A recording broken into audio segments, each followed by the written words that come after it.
Hi everyone, welcome back to Crypto Basics.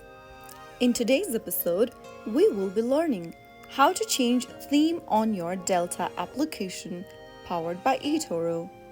In order to change your theme from dark to light or vice versa, go ahead and open the Delta application on your mobile device and sign in.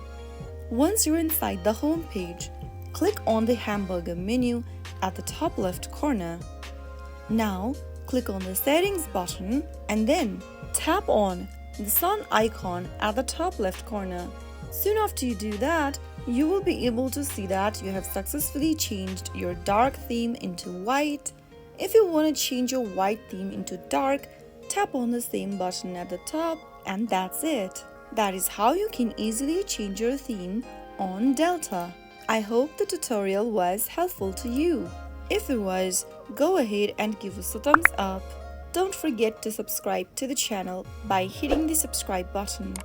Press the bell icon so that you'll never miss another upcoming upload from us. I will be back again in the next episode.